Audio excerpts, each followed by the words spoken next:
বিসমিল্লাহির রহমানির রহিম। Welcome to Afroz channel. আজকে চলে আসছি অসাধারণ স্বাদের একটা ডেজার্টের রেসিপি নিয়ে।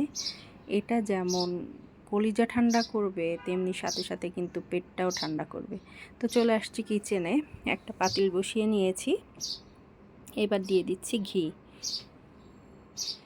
ঘিটা একটু বেশি পরিমাণেই লাগবে, তো আমি 3 টেবিল চামচ উঁচু উঁচু করে দিয়ে দিচ্ছি।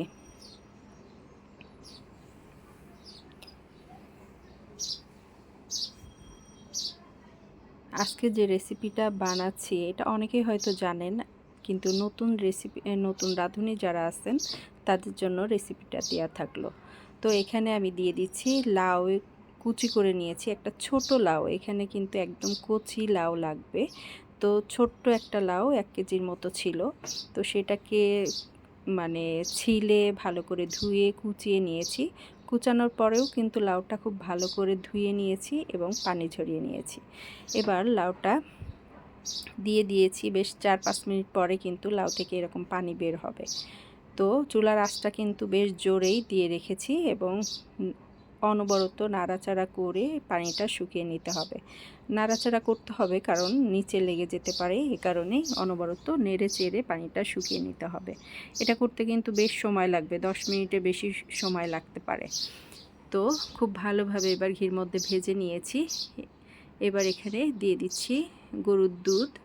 এটা আমি আগে থেকে একটু জাল করে নিয়েছি, ঘন করিনি, জাস্ট জাল দিয়ে নিয়েছি। এখানে 2 লিটার দুধ আমি দিয়ে দিচ্ছি।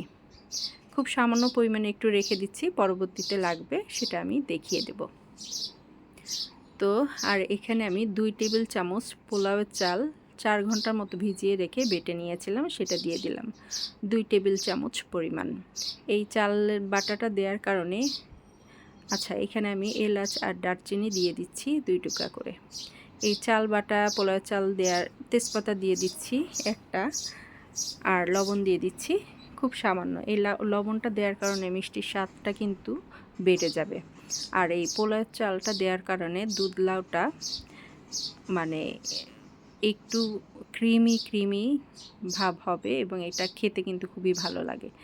এই পোলাও চাল দেওয়ার কারণে এই যে খুবই সুন্দর একটা ক্রিমি ভাব চলে আসে।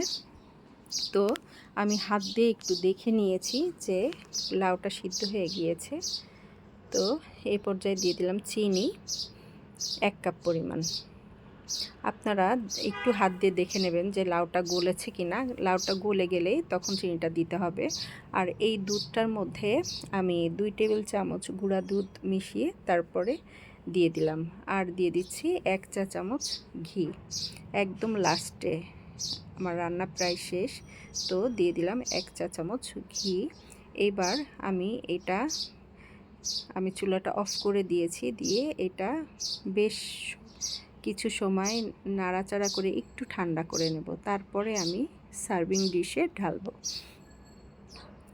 এতে করে কি হবে, উপরে সর পড়বে না এবং ডেজার্টের মধ্যে একটা ক্রিমি টেক্সচার দিবে। তো এই যে ঠান্ডা করে ঢেলে নিয়েছি। অসাধারণ স্বাদের, অবশ্যই ট্রাই করবেন। এটা খেতে কিন্তু গরমে ঠান্ডা ঠান্ডা পরিবেশন করলে অসাধারণ লাগে। ওকে, থ্যাংক ইউ, আসসালামু আলাইকুম।